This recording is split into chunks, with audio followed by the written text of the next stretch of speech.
ये वीडियो उन लोगों के लिए वार्निंग है जो हर इंसान के अंदर प्योर ऑनेस्टी ढूंढते रहते हैं, जो सोचते हैं कि अगर किसी के सारे सीक्रेट एक्सपोज हो गए तो सच मिल जाएगा। नहीं, कभी कभी सच तुम्हें फ्री नहीं करता, बर्बाद करता है। और सबसे डेंजरस दरवाजे वही होते हैं जिनके पीछे देखने की तुम्हें सबसे ज्यादा क्यूरियोसिटी हो। ब्लू बियर्ड की कहानी सुनो। शायद तुम्हारी रिलेशनशिप, तुम्हारी साइकोलॉजी और तुम्हारी खुद की डार्कनेस के बारे में तुमसे ज़्यादा जानती है ये, जितना तुम सोचते हो। ब्लू बियर्ड की स्टोरी वेस्टर्न यूरोप की एक पुरानी फेरी टेल है, और अगर तुम्हें कभी ये स्टोरी नहीं सुनी तो सुनना ध्यान से। बेसिकली ब्लू बियर्ड एक बहुत अमीर नोबलमैन था जो बार बार शादी करता, लेकिन अजीब बात, उसकी हर बीवी मिस्टीरियसली गायब हो जाती, एक के बाद एक, एक के बाद एक, और लोग बस इग्नोर करते रहे। स्टोरी की बिगिनिंग में ब्लू बियर्ड फिर एक खूबसूरत यंग औरत से शादी करता है, और शादी के बाद वो उसे अपनी बड़ी लग्जूरियस मैंसन के सारे दरवाजे की चाबियां थमा देता है, हर रूम का एक्सेस, हर प्लेजर, हर लग्जरी। लेकिन एक कंडीशन थी, बेसमेंट का एक बंद कमरा, उस डोर को खोलना स्ट्रिक्टली मना था। और यहीं से गेम शुरू हुआ।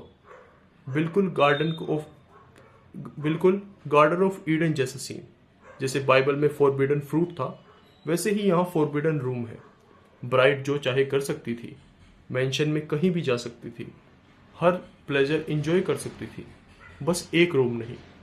और इंसान की प्रॉब्लम पता है क्या है? जिस चीज़ को मना करो उसी चीज़ का ऑब्सेशन शुरू हो जाता है। उसकी क्यूरियोसिटी धीरे धीरे उसे खाने लगती है। वो रूम उसके दिमाग में रेंट फ्री रहने लगता है। 24 घंटे उस कमरे के बारे में सोचती रहती है, और एक दिन वो फॉरबिडन रूम खोल देती है और अंदर आती है। वो डरावना था बहुत। ब्लू बियर्ड की सारी पुरानी वाइफ्स की म्यूटिलेटेड डेड बॉडीज, सबकी लाशें वहां पड़ी थी। इमेजिन करो वो मोमेंट। एक सेकंड में पूरी रियलिटी टूट गई। ब्लू बियर्ड उसे पकड़ लेता है और डिसाइड करता है कि अब वो मरेगी। लेकिन वुमेन स्मार्ट थी, वो टाइम खरीदती है, बोलती है मुझे प्रार्थना करने के लिए एक समय दो, और उसी वक्त उसके भाई आ जाते हैं और ब्लू बियर्ड को मार देते हैं। कहानी खत्म। लेकिन असली बात यहाँ से शुरू होती है। मैं तुम्हें ये स्टोरी क्यों बता रहा हूँ? क्योंकि शायद इस स्टोरी का सबसे अनकंफर्टेबल लेसन ये है कि हर इंसान के अंदर एक लॉक डोर होता है, एक ऐसा दरवाज़ा जो शायद कभी खोलना ही नहीं चाहिए। हर इंसान के क्लोजेट में स्केलेटन्स होते हैं, होपफुली लिटरल स्केलेटन्स नहीं ब्लू बियर्ड की तरह, लेकिन इमोशनल स्केलेटन्स बिल्कुल, वो सबके पास है। और कुछ में तो पूरा ग्रेवयार्ड है। और ज़्यादातर केसेस में उन्हें बाहर लाने से कुछ सोल्व नहीं होता। कभी कभी तुम बस अपनी पीस डिस्ट्रॉय करते हो, कभी रिलेशनशिप डिस्ट्रॉय कर लेते हो, और कभी सिर्फ खुद को। लोग बोलते हैं मुझे रिलेशनशिप में कंप्लीट ट्रांसपेरेंसी चाहिए। सच में कंप्लीट ट्रांसपेरेंसी? फिर कंप्लीट गुडनेस एक्सपेक्ट मत करो, क्योंकि कोई भी इंसान परफेक्टली गुड नहीं होता। ना मैं, ना तुम, ना वो इंसान जिनसे तुम पेडिस्टल पे बिठा चुके हो। अब फेयर पॉइंट ये है कि फेरी टेल में ब्राइड का डोर खोलना एक्चुअली लॉजिकल था, क्योंकि इस रूम में जो सीक्रेट था वो डायरेक्टली उसकी मैरिज से रिलेटेड था। अगर कोई आदमी अपनी वाइफ्स को मार रहा है तो ऑब्वियसली वो इन्फॉर्मेशन किसी भी वुमेन के डिसीजन को अफेक्ट करेगी कि उस आदमी से शादी करे या ना। लेकिन रियल लाइफ सिचुएशन में ज़्यादातर इमोशनल स्केलेटन्स एक्चुअली रिलेशनशिप की फाउंडेशन से रिलेटेड होते हैं। एग्जाम्पल के लिए, मान लो किसी पॉलिटिशियन का एक्स्ट्रा मैरिटल अफेयर है।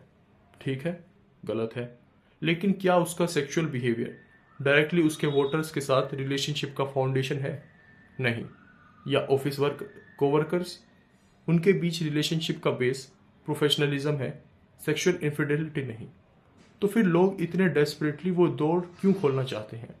क्यों हर सीक्रेट को एक्सपोज करना चाहते हैं? हर सच यूजफुल नहीं होता, कुछ ट्रूथ्स बस पॉइजन होते हैं।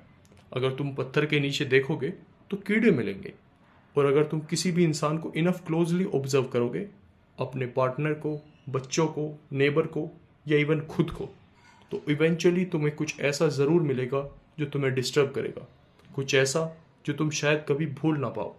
इसलिए कभी कभी दूसरों के डोर्स रिस्पेक्ट करना बेसिक मैनर्स होते हैं, स्पेशली तब जब तुम नहीं चाहोगे कि तुम्हारे खुद के शेमफुल स्केलेटन्स दुनिया के सामने परेड किए जाएं, और सिर्फ इसलिए कि तुम्हारे अंदर एक डार्क रूम है। इसका मतलब ये नहीं कि तुम ईविल हो, इसका मतलब ये नहीं कि तुम गुड करने के कैपेबल नहीं, इसका मतलब बस इतना है कि तुम कॉम्प्लिकेटेड हो, गुड और बैड का मिक्सचर, डार्कनेस और लाइट का मिक्सचर, बिल्कुल बाकी सब की तरह।